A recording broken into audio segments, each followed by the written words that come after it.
الحمد لله نحمده ونستعينه ونستغفره ونعوذ بالله من شرور أنفسنا ومن سيئات أعمالنا من يهده الله فلا مضل له ومن يضلل فلا هادي له وأشهد أن لا إله إلا الله وحده لا شريك له وأشهد أن محمدا عبده ورسوله أما بعد فإن خير الحديث كتاب الله وخير الهدي هدي محمد صلى الله عليه وسلم وشر الأمور محدثاتها وكل محدثة بدعة وكل بدعة ضلالة وكل ضلالة في النار رب اشرح لي صدري ويسر لي أمري واحلل عقدة من لساني يفقهوا قولي رب أعوذ بك من همزات الشياطين وأعوذ بك رب أن يحضرون اعوذ باللہ السمیع العلیم من الشیطان الرجیم بسم اللہ الرحمن الرحیم انا انزلناہ فی لیلۃ القدر وما ادراک ما لیلۃ القدر لیلۃ القدر خیر من الف شہر تنزل الملائکۃ والروح فیہا بإذن ربہم من کل امر سلام ہی حتی مطلع الفجر۔ اللہ رب العزت کا بہت بڑا احسان ہے ہم پر کہ الحمدللہ رمضان کے 3 اشروں میں سے 3 اشرے ہوتے ہیں نا 10 10 10 2 اشرے آج مکمل ہو گئے الحمدللہ۔ اللہ تعالیٰ قبول فرمائے ہمارے روزوں کے مابین جو کچھ چھوٹی موٹی کوتاہیاں غلطیاں کمی بیشی ہوئی ہے اللہ تعالیٰ انہیں معاف فرمائے۔ اور قرآن کریم کی جو میں نے آپ کے سامنے ایک سورت پڑھی ہے سورۃ القدر انا انزلناہ فی لیلۃ القدر، اس سورت میں اللہ رب العزت نے یہ بیان فرمایا ہے کہ ہم نے قرآن کریم کو قدر والی رات میں نازل کیا ہے، اور وہ قدر والی رات جسے اللہ نے قدر والی رات کہا ہے اسے سورہ دخان میں کہا گیا لیلہ مبارکہ، برکت والی رات۔ انا انزلناہ فی لیلۃ مبارکہ انا کنا منذرین فیہا یفرق کل امر حکیم امرا من عندنا۔ اللہ نے فرمایا کہ ہم نے اس قرآن کریم کو ایک برکتوں والی رات میں نازل کیا اور ہم لوگوں کو متنبع کرنا چاہتے تھے، اور آگے فرمایا فیہا یفرق کل امر حکیم، ہر حکیمانہ فیصلہ اس رات میں کیا جاتا ہے۔ اب آپ کے علم میں ہے کہ اللہ رب العزت نے فیصلے تو پہلے کر رکھے ہیں، اللہ کے پاس ہر چیز کا علم موجود ہے، کیا ہونا ہے قیامت تک کیا ہونے والا ہے آگے کیا ہوگا اللہ کے علم میں ہے۔ ہمارے لیے اللہ رب العزت نے کیا لکھ رکھا ہے، کیا رزق ملے گا، کیا عمل کریں گے، کیا بچہ کون پیدا ہوگا، کہاں پیدا ہوگا، لڑکی پیدا ہوگی لڑکا پیدا ہوگا، کس کی موت واقع ہو جائے گی اگلے سال کے اندر، وہ سارے فیصلے اس رات میں ہوتے ہیں۔ اور وہ رات جسے ہمارے یہاں مشہور ہے کہ 15 شعبان کی رکھ دیا گیا، جسے ہم شب برات کہتے ہیں، شب قدر بھی کہتے ہیں، جبکہ یہ بات صحیح نہیں ہے۔ صحیح بات وہ جو قرآن نے کہی، نہ کہ میں نے کہی یا کسی مولوی نے کہی، بس صحیح ہے نہیں۔ قرآن کہہ رہا ہے انا انزلناہ فی لیلۃ مبارکہ انا کنا منذرین فیہا یفرق کل امر حکیم۔ اس رات میں جس میں قرآن نازل کیا گیا اس میں یہ فیصلے ہوتے ہیں۔ اب آپ بتائیے کہ قرآن کس رات میں نازل کیا گیا، شعبان میں یا رمضان میں؟ قرآن کس رات میں نازل ہوا، رمضان میں یا شعبان میں؟ یار میری طرف توجہ دیں، آپ سن رہے ہیں لیکن توجہ دیں، میرا جواب دیں۔ قرآن شعبان میں نازل ہوا پچھلے مہینے میں یا اس مہینے میں؟ رمضان میں، اور وہ رات رمضان میں ہے، اور جن راتوں میں سے کسی ایک رات میں نازل ہوا اس رات کو لیلۃ القدر اور مبارک رات بھی قرار دیا گیا۔ اور وہ رات کب ہے؟ آج ابھی افطاری کے بعد جو رات شروع ہوگی یہاں سے وہ راتیں شروع ہو گئیں، 10 راتیں ہیں، عشرہ اخیر، آخری 10 دنوں کی 10 راتیں۔ 9 ہو جائیں یا 10 ہو جائیں، کیونکہ روزے اللہ کے ہاتھ میں ہیں، 29 ہوتے ہیں یا 30، یہ راتیں جو ہیں جن میں سے پہلی رات آج ہوگی ہمارے یہاں سعودی عرب میں اور پوری خلیج میں، پاکستان میں کل ہوگی پہلی رات، کیونکہ انڈیا پاکستان میں ایک دن بعد میں روزہ رکھا گیا۔ یہ رات ہے جس رات میں اللہ نے قرآن کریم نازل فرمایا، اور یہی وہ رات ہے جس میں سارے فیصلے ہوتے ہیں۔ اور یہ رات اگر کوئی ایک رات صرف جاگ لے، آپ یہ اندازہ کریں کہ صرف ایک رات، اگر ایک رات عبادت کر لے تو اسے کتنا ثواب ہوگا؟ لیلۃ القدر خیر من 1000 شہر، لیلۃ القدر 1000 مہینے سے بہتر ہے۔ اب اگر کہا گیا ہوتا کہ لیلۃ القدر 1000 مہینے کے برابر ہے تو پھر یہ 83 سال اور 4 مہینے بنتے، 83 سال اور 4 مہینے، 83 ایئرز 4 منتھس۔ لیکن اللہ رب العزت نے یہ نہیں کہا کہ یہ لیلۃ القدر جو ہے 83 سال 4 مہینے کے برابر ہے، بلکہ فرمایا خیر من 1000 شہر، 1000 مہینے سے بہتر۔ اب خیر اللہ رب العزت کے ہاتھ میں ہے، دنیا بھر کے خزانے اس کے ہاتھ میں ہیں، اس کی رحمتوں، اس کی مغفرتوں، اس کی بخششوں کا کوئی حساب ہی نہیں۔ اب وہ کتنا زیادہ کرے گا 83 سال اور 4 مہینے سے ہم نہیں جانتے، لیکن اللہ رب العزت کی اگر ذات کے بارے میں کہیں کہ وہ اتنی بڑی ذات ہے، اس کا خیر تھوڑا سا بھی ہوگا تو ہمارے لیے بے شمار ہو جائے گا۔ کہتے ہیں نا قلیلوں کا لا یقال لہ قلیل، تیرے تھوڑے کو تھوڑا نہیں کہا جاتا، کیونکہ تمہارا تھوڑا بھی ہمارے لیے بہت بڑا ہوتا ہے۔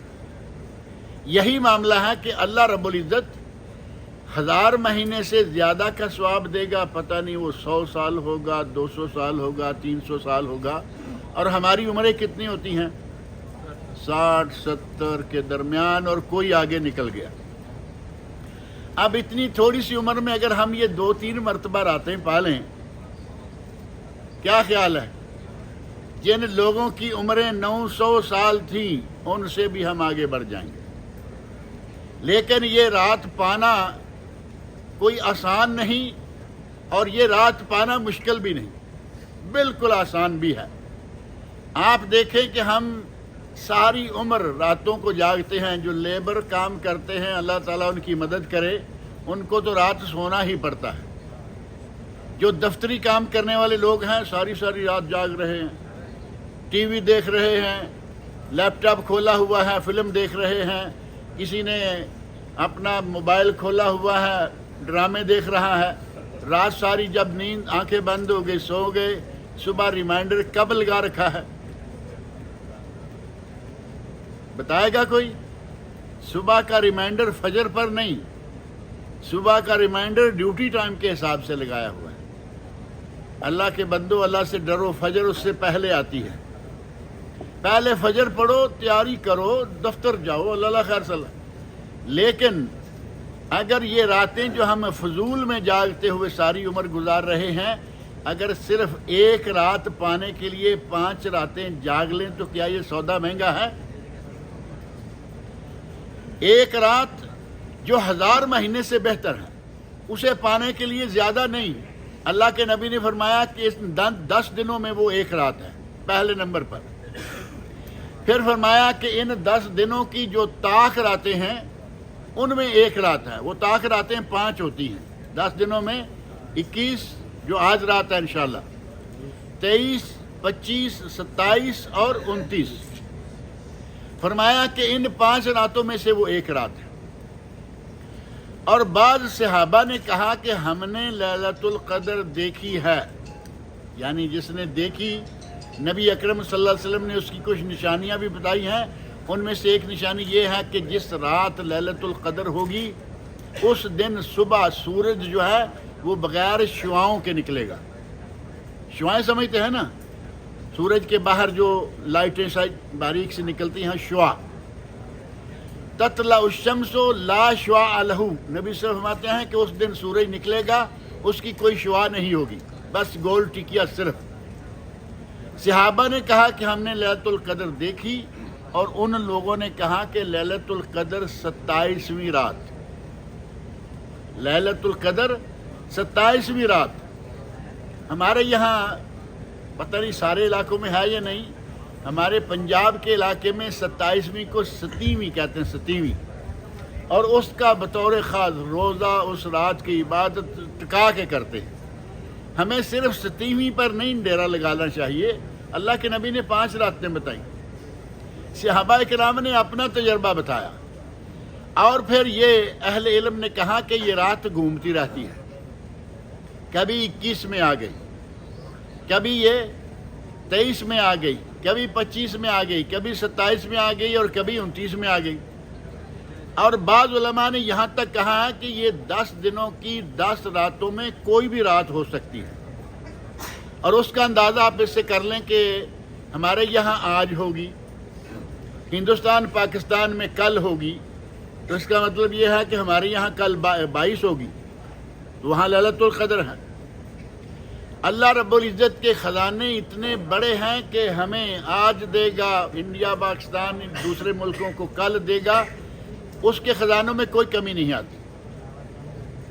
اللہ کے خزانوں کا صرف اندازہ کرنا ہو کہ کتنے ہیں، تو اس کی مثال نبی اکرم صلی اللہ علیہ وسلم نے ایک دی ہے کہ اگر سوئی جو کپڑا سینے والی ہوتی ہے اتنی سی ہوتی ہے، اگر بہت بڑی سوئی لے لیں جو بوریاں سینے والی ہوتی ہے تو وہ اتنی بڑی ہوتی ہے، وہ بھی آپ نے دیکھی ہوگی، بوری جو سیتے ہیں۔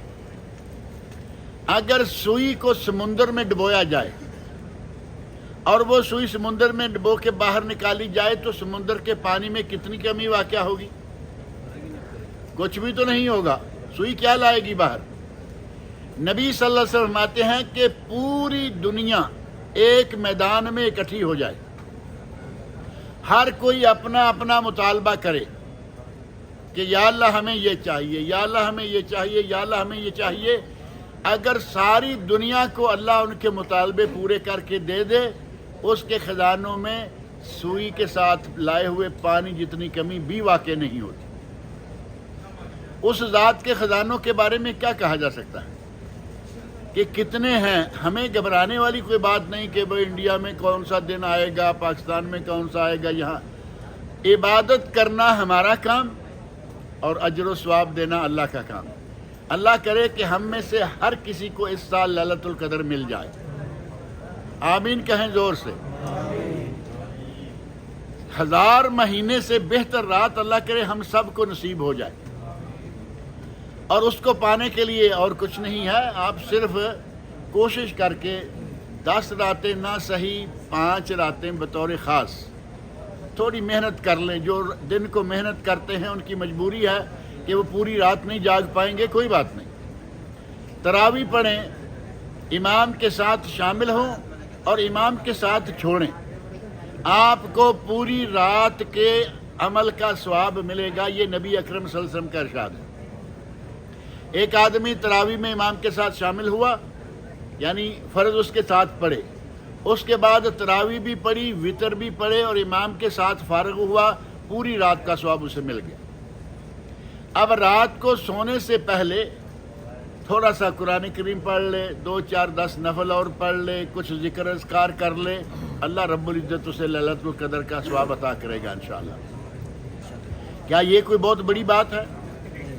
اتنا تو ہم کر سکتے ہیں نا سارے۔ نبی اکرم صلی اللہ علیہ وسلم کا عمل مبارک سن لیں کہ جس وقت یہ 10 راتیں شروع ہوتی، عشرہ اخیر شروع ہوتا، ام المومنین حضرت عائشہ رضی اللہ عنہا جو آپ کی بیوی ہیں وہ فرماتی ہیں اذا داخل العشر الاخیر، جب یہ آخری عشرہ داخل ہو جاتا، یعنی جیسے ابھی آج رات آخری عشرہ شروع ہو جائے گا، عربوں میں یا اسلامی کیلنڈر میں رات پہلے آتی ہے، دن بعد میں آتا ہے۔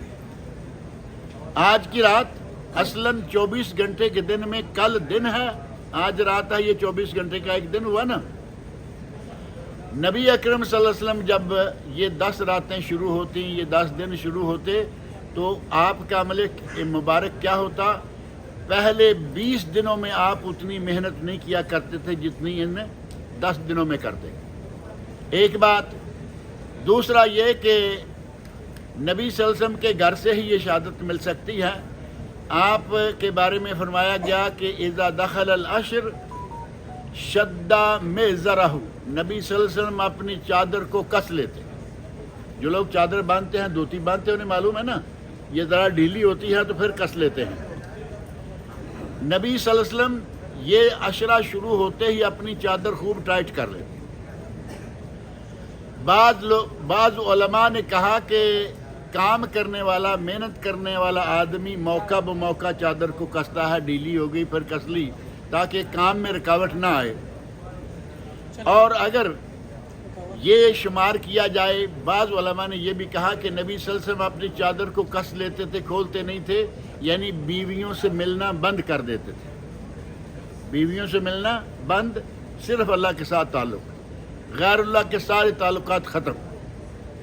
اور اگر ان دونوں چیزوں میں تھوڑی سی توجہ دیں تو معلوم ہوتا ہے کہ نبی صلی اللہ علیہ وسلم جن کے سارے پہلے پچھلے گناہ اللہ نے معاف کر رکھے تھے، وہ اتنی محنت کرتے اور ان 10 دنوں میں خاص طور پر اپنی چادر کس کے باندھ لیتے. شدّا مئزرہ وأحیا لیلہ، شدّا مئزرہ وأحیا لیلہ. ساری رات آپ جاگ کے گزارتے، تراویح پڑھتے، نفل پڑھتے، ذکر کرتے، ساری رات کو جاگ کے گزارتے. وأیقظ اہلہ، اپنے گھر والوں کو بھی جگا کے رکھتے. بعض لوگ ایسے ہیں، حاجی صاحب مسجد میں جا رہے ہیں، بیٹا گھر میں سویا ہوا ہے، پرواہ نہیں. حاجی صاحب مسجد میں جا رہے ہیں، بیٹا ٹیلی ویژن دیکھ رہا ہے، پرواہ نہیں. یعنی میں بس. حالانکہ قرآن کریم میں اللہ تعالیٰ نے کیا فرمایا ہے؟ اللہ نے فرمایا ہے قوا انفسکم واہلیکم نارا، اپنے آپ کو اور اپنے گھر والوں کو جہنم کی آگ سے بچا لو. اپنے آپ کو اور اپنے گھر والوں کو. یہ نہیں کہ میں میری عبادت بس. اپنی اولاد کو بچانا، بیوی کو بچانا، بیٹے کو بچانا، بیٹی کو بچانا، یہ بھی اسی طرح ضروری ہے جس طرح اپنے آپ کو بچانا ضروری ہے. اب اگر آپ جاگ گئے، یہاں تو میرا خیال اکثر بیچلر ہوں گے، لیکن اگر ایک آدمی فیملی والا ہے، وہ خود جاگ رہا ہے، بیوی پاس سوئی ہوئی ہے، پرواہ نہیں، بیٹے بیٹیاں سوئے ہوئے ہیں، پرواہ نہیں، میں جاگ رہا. نبی صلی اللہ علیہ وسلم کا یہ عمل نہیں تھا. آپ تہجد پڑھتے عام دنوں میں تو حضرت عائشہ رضی اللہ عنہ کو وتر کے وقت تھوڑا سا اشارہ دے دیتے کہ جاگ جاؤ، کچھ پڑھ لو. اور خاص طور پر ان راتوں میں نبی صلی اللہ علیہ وسلم اپنے گھر والوں کو بھی جاگنے کا حکم دیا کرتے تھے کہ جاگو. ایقظ اہلہ، اپنے گھر والوں کو وہ جگا کے رکھتے.